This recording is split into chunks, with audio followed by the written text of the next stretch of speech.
आज हम लेकर आए उत्तराखंड में प्रवक्ता शिक्षक भर्ती के लिए शिक्षण अभिरुचि के टॉपिक वाइज नोट्स। तो ये हैंड रिटन नोट्स हैं। इसके साथ ही आप जो है इस नोट्स का पूरा पीडीएफ भी डाउनलोड कर सकते हैं। पीडीएफ आपको डिस्क्रिप्शन में मिल जाएगा। तो चलिए यहाँ पर हम शुरू करते हैं। तो सबसे पहले आपको बता दें कि इस प्रकार से सिलेबस है और इसमें जो हम करेंगे, इसमें हम शिक्षण अभिरुचि का पहला टॉपिक करेंगे। यहाँ पर आप देख सकते हैं जो पहला टॉपिक है वो है राधा कृष्ण आयोग। तो आपको बता दें कि आपको ज़्यादा भी यहाँ पे डीपली नहीं जाना है, क्योंकि आप देख सकते हैं यहाँ पे 40 नंबर का पूरे शिक्षण अभिरुचि से यहाँ पे 40 नंबर का प्रश्न आएंगे। और टॉपिक अगर आप देखते हैं तो 10 टॉपिक हैं और इसमें भी 10 टॉपिक के अलग अलग पार्ट हैं। अगर आप पहले टॉपिक में देखते हैं तो पहले टॉपिक में कम से कम 10 से 12 यहाँ पर सब टॉपिक हैं, जिसमें से लगभग एक टॉपिक से आपको 1 या 2 ही क्वेश्चन यहाँ पर मिलेंगे। तो ये आप देख सकते हैं। तो इस आधार पर आपको ज़्यादा डीपली भी नहीं जाना है, तो उसी आधार पर हम यहाँ पे नोट्स भी लेकर आए हैं। तो चलिए यहाँ पर हम आपको पहला जो टॉपिक है आज राधा कृष्ण आयोग, इसके हम शुरू करते हैं। और इसका नोट्स जो है आपको पीडीएफ के फॉर्म में भी मिल जाएगा, वो आप डाउनलोड कर सकते हैं। तो सबसे पहले देखिए, राधा कृष्ण आयोग की बात करें तो राधा कृष्ण आयोग को विश्वविद्यालय आयोग भी कहा जाता है। और आपको बता दें कि इस आयोग के जो अध्यक्ष थे वो राधा कृष्णन थे, इसी वजह से इसका नाम राधा कृष्णन आयोग पड़ा। इसका गठन जो है वो एग्जाम में पूछा था। जो गठन हुआ था ये 4 नवंबर 1948 को हुआ था। और आपको बता दें कि जो पारित हुआ, ये आयोग जो पारित हुआ, ये 1 साल बाद यानी 25 अगस्त 1949 को ये पारित हो गया।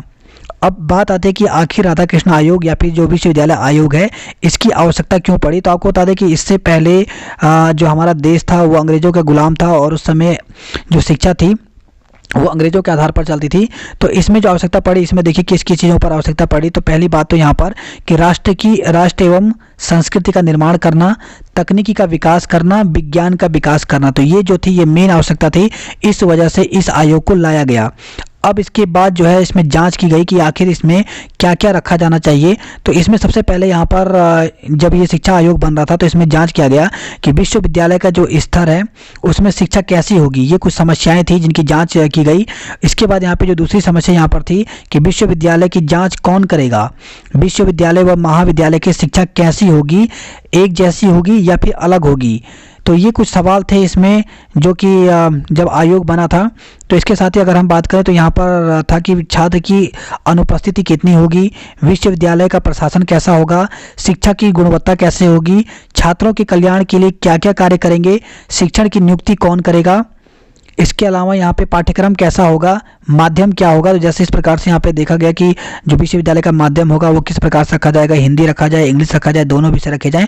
तो ये कुछ यहाँ पर जो थी ये जब ये आयोग बन रहा था तो इसमें कुछ समस्याएं थी। तो इसमें जो देखिए इसके बाद जो सिफारिशें आई, तो इसमें सिफारिश जो थी वो लोकतंत्र को विकसित करना, सोच जो था वो अतीत को छोड़कर वर्तमान, क्योंकि आपको पता है कि इससे पहले जो हमारा देश था वो अंग्रेजों के गुलाम था और उस समय जो सोच भी थी वो रूढ़िवादी थी। तो इन सोच को छोड़ करके अब जो था वो अतीत को, इसमें यहाँ पर अतीत को छोड़कर वर्तमान में इसको जोड़ना था। अब देखिए इसमें जो शिक्षण की जो श्रेणी थी उसको इस प्रकार से डिवाइड किया गया था और ये एग्जाम में पूछा था। तो शिक्षक को प्रोफेसर, व्याख्याता, पाठक और प्रशिक्षक के रूप में यहाँ पर श्रेणी में डिवाइड किया गया। अब इसकी बात करें तो वेतन, सेवा शर्तें जो थी वो यहाँ पर कैसी होनी चाहिए, तो सम्मानजनक होनी चाहिए। इसी आयोग में आपको बता दें कि इसी आयोग में ये भी यहाँ पर बताया गया कि जो स्कूल है इसमें साप्ताहिक अवकाश भी रखा जाएगा। जैसा आप देखते हैं कि संडे की जो छुट्टी होती है, तो इसी आयोग में यहाँ पे बताया गया था। इसके साथ ही आपको बता दें कि इसमें जो था इसमें निर्धारित किया गया कि एक सप्ताह में 18 घंटे जो है वो विद्यालय यहाँ पर चलाने होंगे। इसमें आपको याद रखना है कि परीक्षाओं को छोड़ करके तो 18 घंटे जो है वो यहाँ पर विद्यालय को चलाना होगा। और इसमें देखिए इसमें जो 3 वर्ष का अवकाश रखा जाएगा और साथ ही जो इसमें एज है वो यहाँ पे 64 वर्ष की गई थी। तो ये इंपॉर्टेंट है। लेकिन आज जो है रिटायरमेंट की एज जो है वो 60 वर्ष रखी जाती है शिक्षकों की, लेकिन उस समय ये क्वेश्चन पूछा था तो उस समय 64 वर्ष रखी गई थी।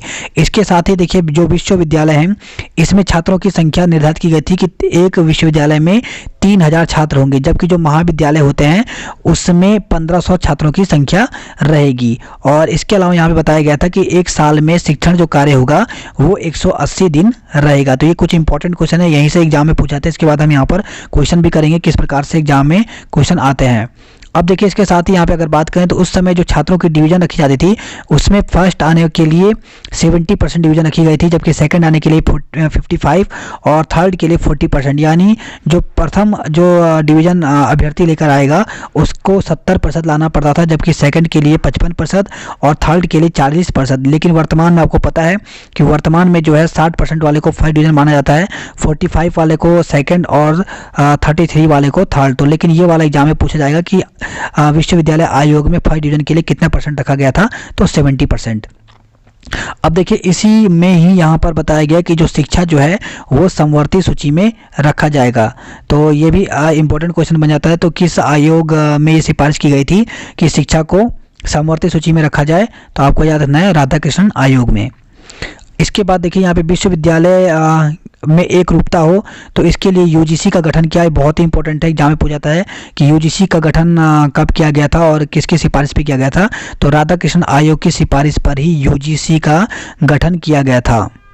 और इसी में बताया गया कि जो शिक्षा है उसमें स्नातक जो है वो 3 वर्ष का होगा, परा स्नातक यानी जो पीजी है वो 2 वर्ष का होगा, और जो शोध कार्य हैं वो 2 वर्ष का होगा। हालांकि अब जो है शोध वर्ष 3 साल 4 साल का भी चलता है, जिसको हम पीएचडी भी कहते हैं। तो उस समय जो रिसर्च था वो 2 वर्ष का ही होता था, जो राधाकृष्ण आयोग के अनुसार ये एग्जाम में पूछा जाता है। इसके अलावा जो विश्वविद्यालय की जो श्रेणी है उसको इस प्रकार से बांटा गया था, कला वर्ग के अभ्यर्थियों को अलग किया गया, विज्ञान वर्ग को अलग, तकनीकी वालों को अलग। तो इस प्रकार से यहाँ पे अलग अलग किए गए थे। इसके साथ ही आपको याद रखना है कि इसी के तहत एग्रीकल्चर के कॉलेज और इंजीनियर के कॉलेज भी जो हैं वो स्वतंत्र विद्यालय के रूप में, स्वतंत्र विश्वविद्यालय के रूप में खोले गए थे। बहुत ही इंपॉर्टेंट है, पूछा जाता है कि किस आयोग के द्वारा जो एग्रीकल्चर है और जो इंजीनियरिंग है वो यहाँ पर खोले गए थे, तो इसी आयोग के द्वारा खोले गए थे। और इसके साथ आपको याद रखना है कि जो यूजीसी का गठन हुआ था ये 1956 में हुआ था। तो इसमें भी एग्जाम में यहाँ पे पूछा जा सकता है कि यूजीसी का जो औपचारिक गठन था वो तो 1949 को हुआ, लेकिन जो वैधानिक गठन था वो 1956 को हुआ। लेकिन आपको एग्जाम में जो याद रखना है वो 1956 ही रखना है, क्योंकि यही एग्जाम में पूछा जाता है। इसके साथ ही देखिए राधाकृष्ण आयोग स्वतंत्र भारत का पहला शिक्षा आयोग है जिसने शिक्षा के क्षेत्र में महत्वपूर्ण कदम उठाए। तो बहुत ही इंपॉर्टेंट क्वेश्चन बन जाता है यहाँ पर कि राधाकृष्ण आयोग जो है वो स्वतंत्र भारत का पहला शिक्षा आयोग है। और देखिए इसमें अगर हम बात करें, इसमें अलग अलग सदस्य थे। तो इसमें जो राधाकृष्ण थे उनके अलावा यहाँ पे जो अलग सदस्य थे उसमें डॉक्टर जाकिर हुसैन थे, डॉक्टर लक्ष्मण स्वामी मुदालियर थे, डॉक्टर आर्थर मार्गोन थे और डॉक्टर जेम्स डंप थे। तो इनके नाम भी याद रखना, कभी एग्जाम में अगर ज़्यादा डीपली यहाँ पे क्वेश्चन बना तो 4 ऑप्शन दे देगा और पूछेगा कि इनमें से कौन से आयोग के सदस्य नहीं थे, और एक ऑप्शन अलग दे देगा, और 4 इस प्रकार दिए जाएंगे। तो ये भी आपको ध्यान रखना है। अब देखिए विश्वविद्यालय शिक्षा का उद्देश्य क्या क्या थे। तो इसका उद्देश्य है कि ऐसा व्यक्ति का निर्माण करना जो व्यक्ति शारीरिक और मानसिक रूप से स्वस्थ हो, व्यक्ति के आनुवंशिक गुणों को ज्ञात करके उनका विकास करना, ये इसके उद्देश्य थे। इसके अलावा ऐसे व्यक्ति जिनका निर्माण राजनीतिक, प्रशासन, व्यवसाय, उद्योग के क्षेत्र में नेतृत्व करना चाहते हैं उनको उसी क्षेत्र में विकसित किया जाए, तो ये भी इसका उद्देश्य था। इसके अलावा यहाँ पर अगर हम बात करें तो ऐसा व्यक्ति का निर्माण करना जो दूरदर्शी, बुद्धिमान, बौद्धिक दृष्टि से श्रेष्ठ हो, इन्हीं कारणों से समाज में सुधार हो सकता है। तो इस प्रकार से इस आयोग के कुछ यहाँ पे ये उद्देश्य थे और कुछ सिफारिशें थी जो हमने आपको बता दी है। इससे ज़्यादा यहाँ पर एग्जाम में कुछ नहीं पूछा जाएगा। अब हम इसके क्वेश्चन भी आपको यहाँ पर लेकर आए हुए हैं, किस प्रकार से जो एग्जाम में अलग अलग एग्जाम में जो क्वेश्चन पूछे गए हैं वो हम यहाँ पर लेकर आए हुए हैं। तो पहला क्वेश्चन यहाँ पर जो बना था एग्जाम में वो है यहाँ पे राधाकृष्ण आयोग का गठन कब हुआ था। तो अगर आपको ऑप्शन इस प्रकार से मिलता है 1948-49, तो ये आपका सही है, वरना 1949 आपका राइट आंसर यहाँ पर होगा। राधाकृष्ण आयोग कहलाता है, तो राधाकृष्ण आयोग को विद्यालय शिक्षा आयोग, विश्वविद्यालय शिक्षा आयोग कहा जाता है। विश्वविद्यालय शिक्षा आयोग के अध्यक्ष कौन थे, तो याद रखना है आपको सर्वपल्ली राधाकृष्णन। और कुल सदस्यों की बात पूछी जाए कितने कुल सदस्य थे इसमें, तो कुल इसमें 10 सदस्य थे। स्वतंत्रता के बाद गठित पहला शिक्षा सुधार आयोग कौन सा था, तो यह है राधाकृष्ण आयोग। तो ये एग्जाम में, सब के सब एग्जाम में जो है वो पूछे गए हैं। राधाकृष्ण आयोग का मुख्य उद्देश्य क्या था, तो इसका जो मुख्य उद्देश्य था वो था उच्च शिक्षा संबंधी समस्याओं का पता लगाना। राधा कृष्ण आयोग के अनुसार कितने वर्ष की विद्यालय शिक्षा प्राप्त कर विद्यार्थी विश्वविद्यालय में प्रवेश ले सकते हैं? तो 12 वर्ष। तो देखा होगा आपने, जब आप 12वीं तक कर लेते हैं उसके बाद ही आप विश्वविद्यालय में पहुंचते हैं। तो ये भी जो सिफारिश थी वो राधा कृष्ण आयोग की ही थी। तो ये एग्जाम में पूछा गया क्वेश्चन है। इसके अलावा यूजीसी के गठन की सिफारिश किस आयोग ने की थी? तो राधा कृष्ण आयोग ने, और यूजीसी का गठन जो हुआ था ये 1956 में हुआ था। नेक्स्ट क्वेश्चन जो है, राधा कृष्ण आयोग ने शिक्षा को किस सूची में शामिल करने की सिफारिश की थी? तो समवर्ती सूची में। तो जिसमें आपको पता होगा कि समवर्ती सूची में जो शिक्षा है इसके जो नियम कानून है वो यहाँ पे केंद्र बनाता है, जबकि उसको लागू जो है वो राज्य सरकार करती है। जैसे अभी आपने देखा होगा कि जैसे अगर हम ये तो विश्वविद्यालय की बात है, लेकिन अगर हम कॉलेजों की बात करें, स्कूलों की बात करें, तो उसमें भी जैसे अभी एनसीईआरटी है वो सभी जगह लागू हुई है। तो उसमें जो एनसीईआरटी जो है वो लागू करने के लिए केंद्र ने यहाँ पे निर्देश दिया था, जिसको राज्य ने फॉलो किया और राज्य ने यहाँ पर सभी स्कूलों में लागू कर दिया है। तो इसी प्रकार से जो केंद्र है वो यहाँ पर नियम बनाता है और राज्य जो है इसको लागू करते हैं। तो उसको, उस सूची को यहाँ पे समवर्ती सूची कहते हैं। नेक्स्ट क्वेश्चन है यहाँ पे, आयोग ने अध्यापकों का सेवा कार्यकाल बढ़ाकर कितना कर दिया?